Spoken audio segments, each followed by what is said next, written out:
mixing up some silicone.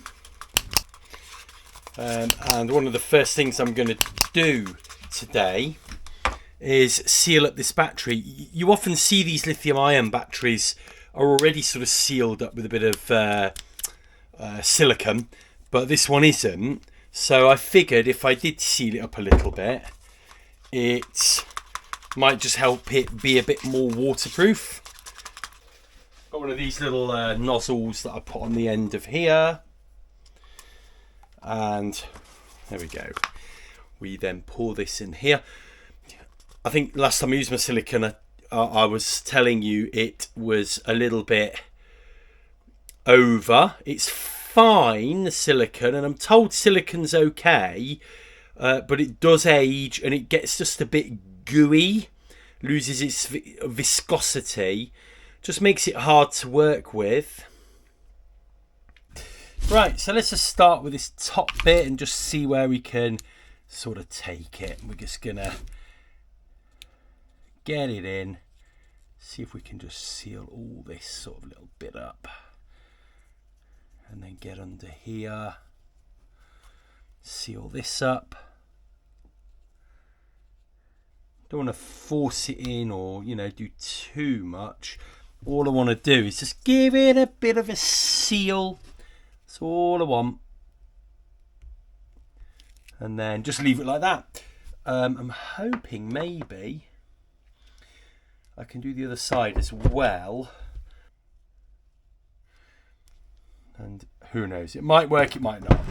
Okay, that's it. Let's leave that like that. Yeah, I think that's fine. Hopefully it won't run too much. So that is going to be the first stage of doing our new battery box. I think what we're going to do, the battery's going to sit on the bottom now, because I've realised that I want this to be here somehow, or like this I'm going to put it. So the battery's going to be under here. This is going to sit on these, which are going to be stuck to the sidewall here. I'm hoping this is just fiberglass, so we can just stick some epoxy to that. And that's going to sit like that. And that's going to allow me, I may even tilt it a little bit. That's going to allow me to open the box lid and have a little look at the solar controller when I need to, which will be useful. And the reason I've got the solar controller fairly low is I've decided I've got these little plugs that are the sort of female SEA plugs. And I think we should drill some holes and have these in the back. One here and one here. This will go to the TP10 power supply, and this will be the power in from the solar panel. Then I think we shall put switches on the front. So the switches, let me move you down. Switches will go here. 1, 2, 3 probably. And we may even have another outlet here, and that will be for, you know, I keep talking about a bilge pump or lighting, something like that. When you're not sailing, maybe it would be useful.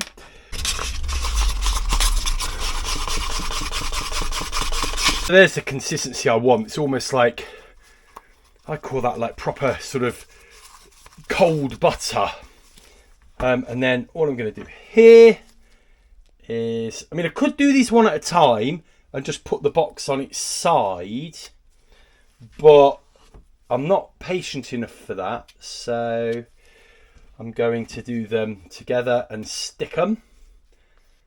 I don't want too much of this glue on here, but I also need enough to stick it on. I'm going to leave a little gap at the back here as well. I'll do it that way around.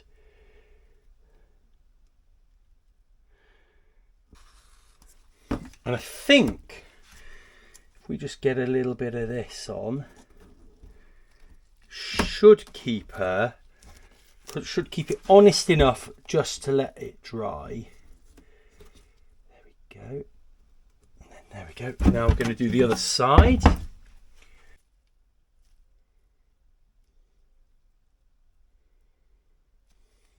I'm hoping these will stick and nothing falls off.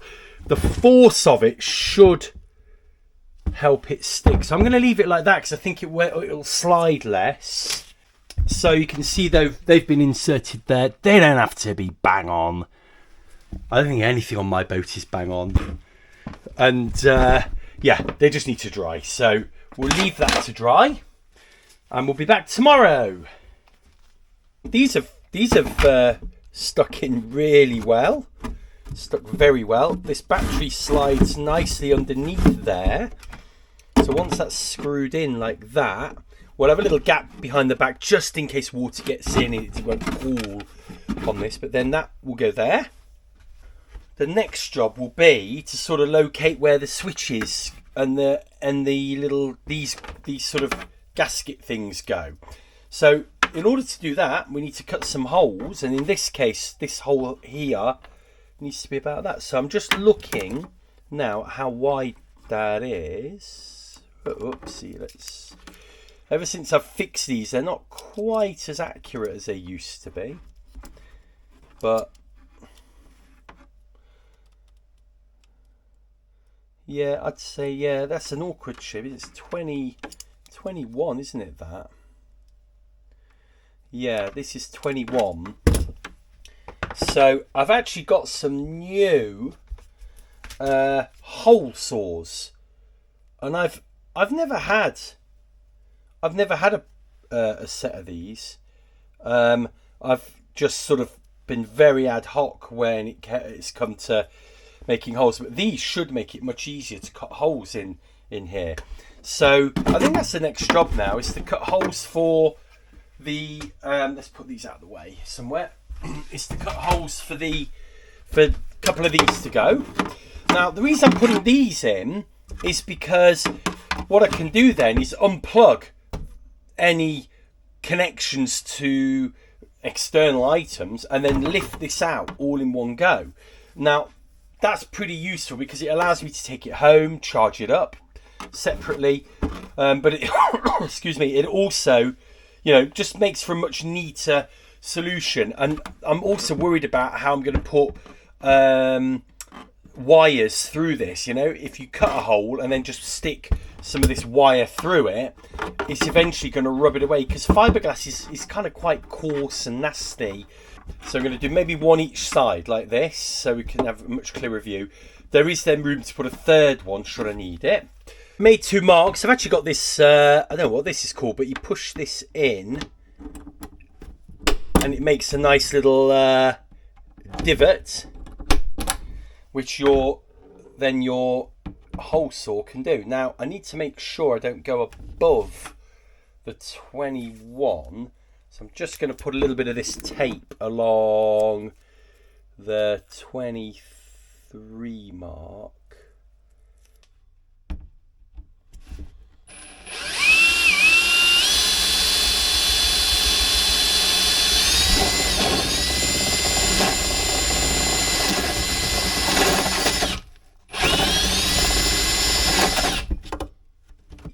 There we go. That is one tight fit. Look at that.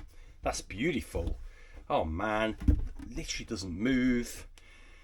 Brilliant. So one down. Let's do this other one.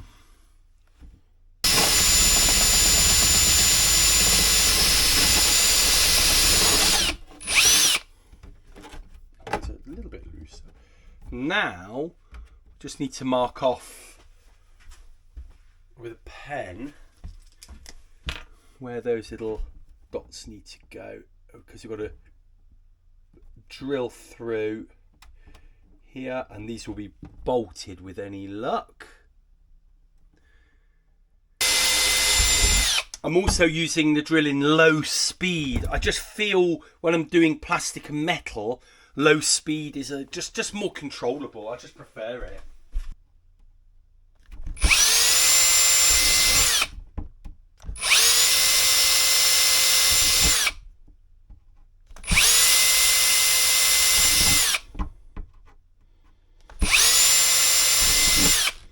Okay, so that's that side now done.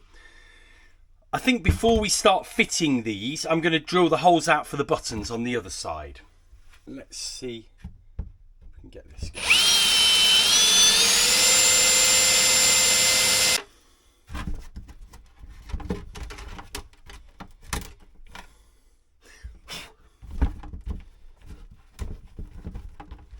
Right, these just push in. Now, the problem I've got with these are, once they've been pushed in, I don't know whether I can get them out. So I need to sort of make sure these are pushed in properly.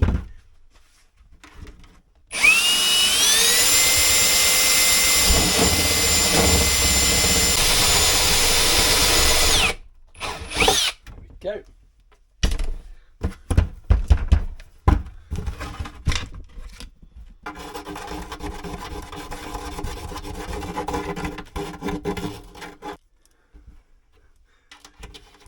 Right, let's have a look at that.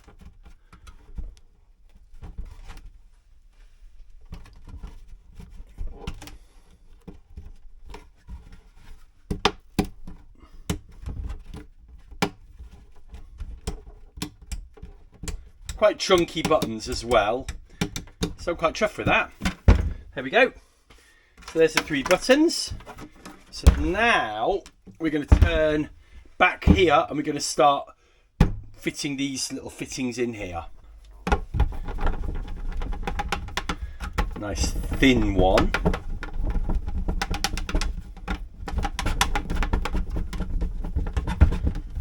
And then we're going to try and get that around, probably a little bit too much. Kind of almost want it to go around the screws a little bit like that. Now I'm not worried about using too much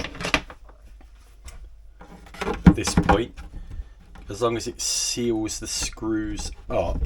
That's the main thing. So there we go. There we go. See, you can see that's definitely squeezing out. Now the trick is, you don't want it too tight, otherwise it will squeeze it all out and then it won't have any left inside. So let's just have a little look at that. That seems okay, doesn't it, that? And then I think, just to be sure, we'll put the backs on. Okay, that's these all in. Next job, I've just put some Velcro, double-sided Velcro, because I've been so impressed with the Velcro that I've been using, that I think that may be all I need just to keep that battery seated. It takes a little bit of time to cure, but there we go.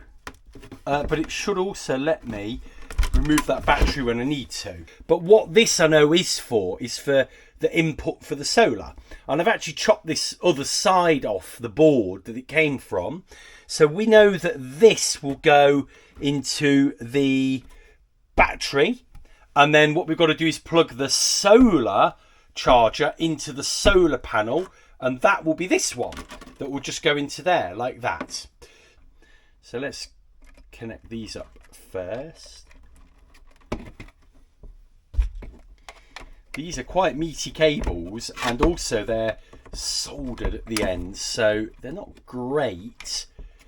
You know, you've got to be careful with doing that with big cables. They tend to sort of come free,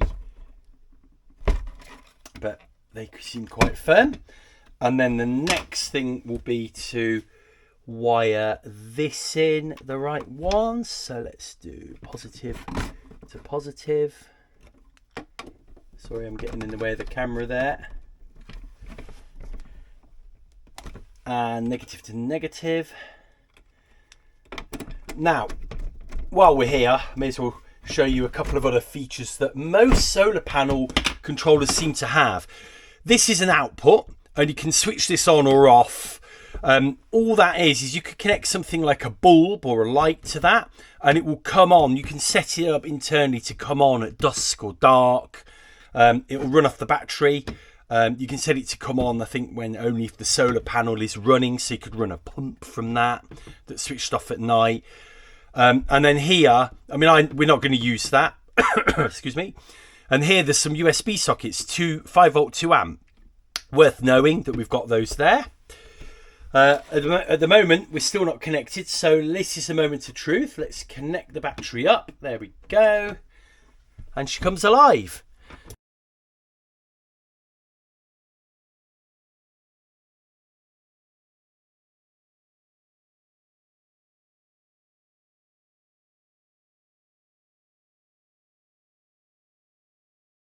Now, we've got a few ways to connect this top. The first way is to put is to just clamp them down with screws, with bolts.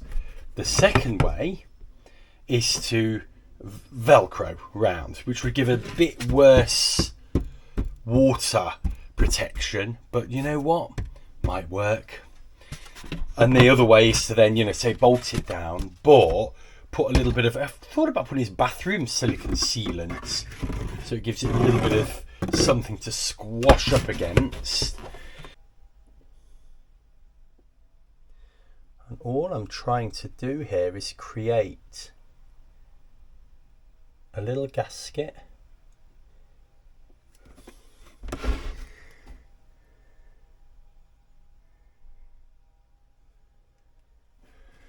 that will hopefully